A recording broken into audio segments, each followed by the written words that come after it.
Hello दोस्तों, मैं live आ चुका हूँ। आप सब लोग कैसे हैं? मैं यही ध्यान और भावना करता हूँ कि आप सब लोग कुशल मंगल से प्रसन्नचित्त में खुश होंगे। तो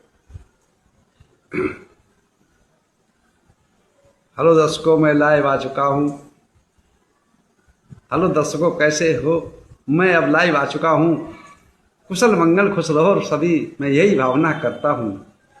फॉलो सब्सक्राइब करो न करो, फॉलो सब्सक्राइब करो न करो, ये तो आपकी मर्जी है, पर चित्त लगाकर, ध्यान लगाकर, मन लगाकर सुनते रहो। बस यही हमारी अर्जी है, बस यही हमारी अर्जी है, बस यही हमारी अर्जी है।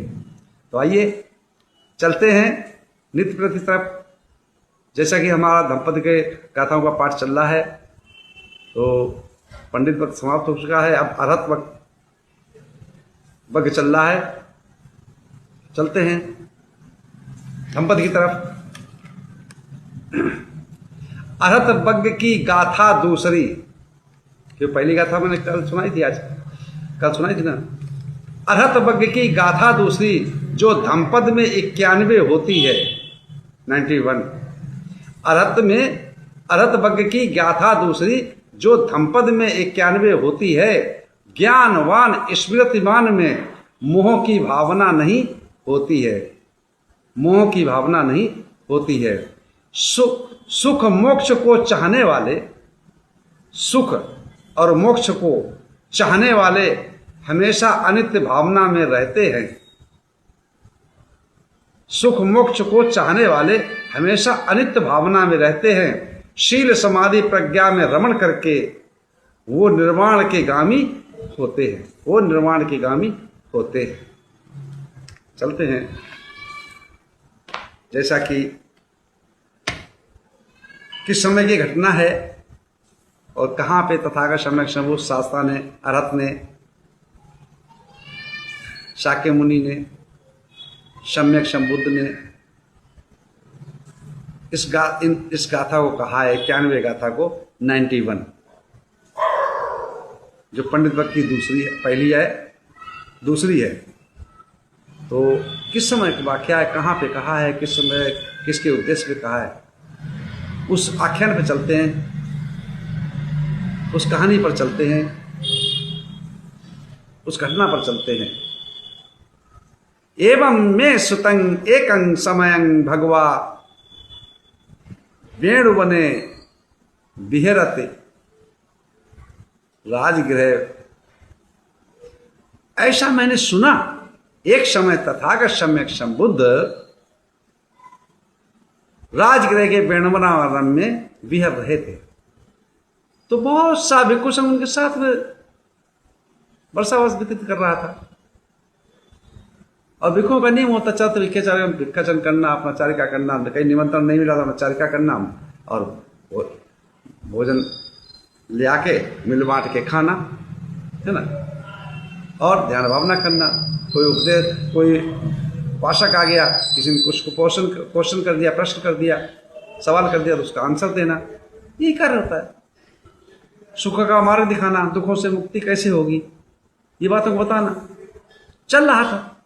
इधर क्या हुआ, वर्ष, और वहीं पर जो है, जिस बिहार में तथागत सम्यक संबुद्ध रुके हुए थे, वेणुवनाराम में, और उसी बिहार में महाकाश्यप भंते भी रुके हुए थे। तो महाकाश्यप भंते वहां के मतलब बहुत समय से वहां रह रहे थे, तो इसलिए उनकी धर्म देशना के प्रति और उनकी नियमा संयमी के प्रति, उनके शील सदाचार के प्रति उपासकों की बड़ी ही श्रद्धा थी, बड़ा ही भाव था। उनको अच्छे अच्छे हर चीज देते थे, खाने के लिए, पीने के लिए, व्यवस्था के लिए, सब चीज बंदोबस्त करते थे। लेकिन वो अरहत हो चुके थे। अरहत, ये अरहत पर की कथा चल रही, लेकिन जो अरहत होता है उसको किसी बात की चाहना नहीं होती है। जैसा मिल गया ठीक है, ज्यादा हो गया पड़ा है, कम हो गया और नहीं चाहिए नहीं, उसके चक्कर में पड़ रहे, मतलब ही नहीं। तो जब वर्षावास समापन पे आया, तो तथागत सम्यक संबुद्ध ने भिक्षु संघों को एकत्रित करके ये कहा कि ऐसा है, अब हम 1 सप्ताह पश्चात यहां से प्रस्थान करेंगे। भिक्षु ने सुना, तो भिक्षु अपने चीवरों को लिया, कोई धो रहा है, कोई साफ कर रहा है, किसका फटा है वो सिल रहा है, मतलब तैयारी, कहीं जाने को होते तैयारी करते, कि पहले पैदल चलते थे ना, और पहले टेलर भी नहीं थे जो सिलाई करने लग जाते हैं, सुई धागे से अपना करते थे। तो अपने जिसका फटा चीवर था, अंतर्वाल फटा था, तो उनको चीवर सिलने लगे, अपना कोई धुलने लगा, कोई साफ करने लगा, इस प्रकार से लगे। तो इसी बात को सुन करके जो महाकाश्यप बनते थे, और वो भी अपना चीवर एक बार साफ करने लगे, धुलने लगे। तो भिक्षु ने देखा कि भाई ये तो बनते यहाँ के आवासी, यहाँ पौराण रहते हैं, उपासकों का इनके प्रति बहुत श्रद्धा है, और ये भी तैयार हो, ये क्यों जा रहे हैं, इनको क्या कष्ट है? लेकिन नहीं, ये अपने मन में ही व्यथा रही भिक्षुओं के। जिस समय वर्षा बाद समापन हुआ, पवारना हो गया, पवारना के बाद था दूसरे तीसरे दिन वहां से चलने लगे। तो भाई अपना झोली झंडा महाकाश्यप ने संभाल रखा, कंधे पर टांगा, चल भाई पीछे भी चल दिए। तो कानाफूसी जब हुई, क्या कानाफूसी? अरे कि भाई महाकाश्यप को तो यहाँ रुकना चाहिए, कितने उपासक लोग इनकी सेवा करते हैं, हर वस्तु इनको देते हैं, हर चीज़ की चॉइस इनको मांगने की जरूरत ही नहीं पड़ती, बगैर कहे आगे आ जाते बुद्ध विहार में हैं, इतनी सेवा करने वाले हैं, फिर भी ये जा रहे हैं। तो ये बात तथागत के समय संबुद्ध के कानों में पड़ी। उसी समय पर तथागत सम्यक संबुद्ध ने कहा कि महाकाश्यप, हाँ बनते जी, ऐसा करो कि अगर यहाँ से सभी भिक्षु चले जाएंगे तो यहाँ उपासक हैं और सामने जो है उनको समझाने वाला कौन है, उनको दिशा निर्देशन वाला कौन है, उनको धर्म दिशा करने वाला कौन है, उनको नियम बताने वाला कौन है, उनको संयम बताने वाला कौन है, उनको समाधिष्ठ कराने वाला कौन है, विपश्यना कराने वाला कौन है? ऐसा करो तुम यहीं रुक जाओ। जब ऐसा कहा तो हाथ जोड़ बोले, जो आज्ञा, जो अनुमति आपकी। बनते महाकाश्यप वहीं रुक जाते हैं। रास्ते में चले हैं तो कोई कहता है, देखो मैं कह रहा था ना कि महाकाश्यप जाने वाले नहीं थे, लेकिन वो भगवान कहने से चल दिए तैयार होकर के। ऐसी ऐसी बातें चलने लगी, लोग करते हैं, हर तरीके की बातें करते हैं, भिक्षु संघ में भी होता है, ये नॉर्मल बात है। तो वो भी कहा, भगवान बुद्ध के कान में पड़ी। भगवान बुद्ध ने उसी समय में भिक्षु संघ को बाग के बीच में छाया में बैठा करके बात को कहा, समझाया। तब इस 91 गाथा को, 91 गाथा को तथागत सम्यक बुद्ध वहां पे कहा, समझाते हुए भिक्षुओं को।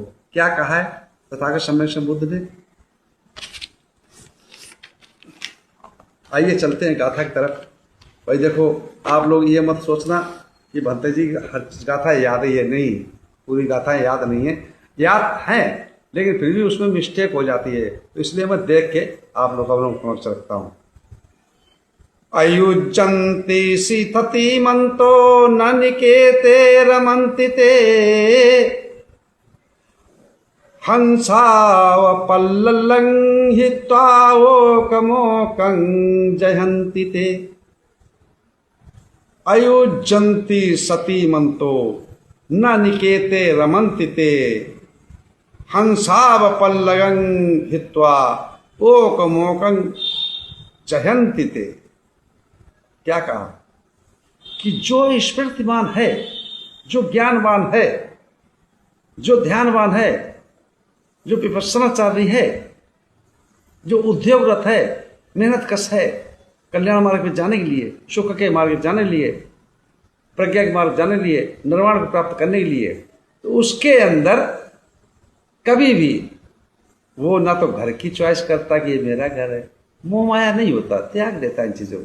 न राग होता, न द्वेष होता, न मोह होता, न लोभ होता, न लालच होता, न ईर्षा होती, न खिंचाव होता, न पराग, सब चीजों को त्याग देता, दमन कर देता। इसीलिए कहता अर माने शत्रु होता, हन माने हन करने वाला, इसीलिए अरहत कहा गया। अरहंत किसको कहते हैं?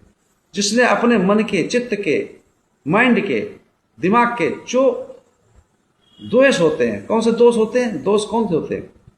मोह, लोभ, लालच, ईर्षा, खिंचाव, तनाव, बेचैनी, विचिकिंसा, इच्छी वस्तुओं को मिल जाए, द्वेष भावना, है ना, ये जो है दोष होते हैं।